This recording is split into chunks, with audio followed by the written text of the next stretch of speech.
رمضان کے اعمال کو رسمی اعمال نہ بننے دیں کہ کسی طرح سے سارے لوگ روزہ رکھ رہے ہیں تو میں بھی رکھ لیا، سارے لوگ تراویح پڑھ رہے ہیں تو میں بھی پڑھ رہا ہوں، بس آگے کھڑا رہ رہا ہوں، کیا ہو رہا ہے کچھ مجھ کو ہوش حواس نہیں، کیوں کر رہا ہوں میرا کوئی مقصود نہیں، بس سب لوگ کر رہے ہیں تو میں بھی کر رہا ہوں۔ جتنے اعمال، چاہے وہ روزہ ہوں، چاہے وہ تراویح ہوں، چاہے وہ صدقات و خیرات ہوں، چاہے وہ کسی روزے دار کو افطار کرانا ہو، یا جو بھی اعمال ہوں، ان اعمال میں ہر عمل سے پہلے اپنے اندر دو چیزوں کو پیدا کرنے کی کوشش کریں، ایک ایمان اور دوسرے احتساب۔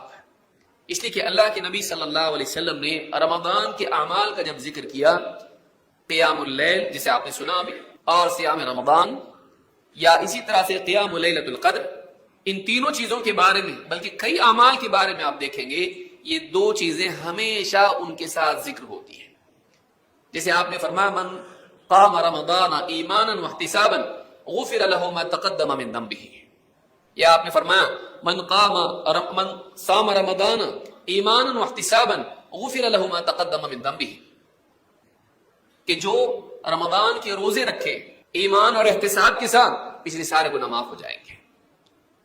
جو رمضان کا قیام کرے، تراویح کا اہتمام کرے، قیام رمضان کا اہتمام کرے، ایمان اور احتساب کے ساتھ اس کے پچھلے سارے گناہ معاف ہوں گے۔ سوال یہ پیدا ہوتا ہے کہ صرف روزہ رکھنے یا صرف قیام اللیل کرنے کا ذکر نہیں آیا، ایک اضافی وصف اس کے لیے بیان کیا گیا، ایک اور چیز بیان کی گئی، ایسا رکھنا پڑے گا تب مغفرت ہوگی۔ کیسا؟ ایمان اور احتساب کے ساتھ میں۔ سوال یہ پیدا ہوتا ہے کہ ایمان و احتساباً کا مطلب کیا ہے، کہ اس خاص کیفیت کے ساتھ روزوں کا اور قیام اللیل کا اہتمام کریں تب جا کے مغفرت ہونی ہے، ورنہ نہیں۔ کیونکہ قید جب بیان کی گئی تو اس قید کے ساتھ فضیلت ہے، اس قید کے ساتھ اجر ملے گا۔ تو یہ قید کیا ہے؟ ابن حجر رحمہ اللہ فرماتے ہیں قولہ ایمانا ای تصدیقا بوعد اللہ بالثواب علیہ، واحتسابا ای طلبا للاجر لا لقصد آخر من ریاء او نحوہ۔ دو باتیں بہت اہم ہیں۔ فتح الباری میں ابن حجر رحمہ اللہ نے کہا کہ ایمانا واحتسابا کا مطلب کیا ہے؟ ایمان کا مطلب یہ ہے کہ جو وعدہ اللہ تعالیٰ نے اس نیکی پر کیا ہے، جس انعام کا وعدہ کیا ہے، اس وعدے پر یقین ہو، اس وعدے پر یقین ہو۔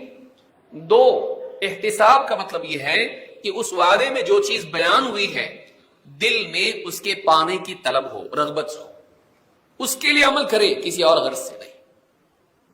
تو نیکیوں میں چاہے وہ چھوٹی نیکی ہو یا بڑی نیکی، دو چیزوں کے پیدا کرنے کی کوشش کریں۔ اس مہینے کو اپنے لیے ایک ٹریننگ کورس بنائیں کہ میرا ٹریننگ کا زمانہ ہے، میرا تربیت کا زمانہ ہے، مجھے اچھا انسان بننا ہے۔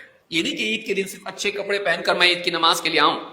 عید کی نماز کے لیے میں آؤں تو اچھے کپڑے پہن کر ہی نہیں، اچھا مسلمان بن کے آؤں۔ عید کی نماز کے لیے میں جب آؤں تو محض اچھا ظاہر لے کر نہ آؤں، بلکہ اچھا باطن لے کر آؤں، میں ایک اچھا مسلمان بن کے آؤں، میں اچھا بن جاؤں، میں دکھنے میں صرف اچھا نہیں ہوں، میں اللہ تعالیٰ کو اچھا دکھائی دوں۔ ان اللہ لا ينظر الى صورکم واموالکم ولکن ينظر الى قلوبکم واعمالکم۔ اللہ تعالیٰ تمہاری صورتوں اور تمہارے مالوں کو نہیں دیکھتا، گورا ہے، کالا ہے، عرب ہے، عجم ہے، خوبصورت ہے، بدصورت ہے، مالدار ہے، غریب ہے، بہت بڑے خاندان کا ہے، اللہ کے نزدیک اس کی کوئی قیمت نہیں۔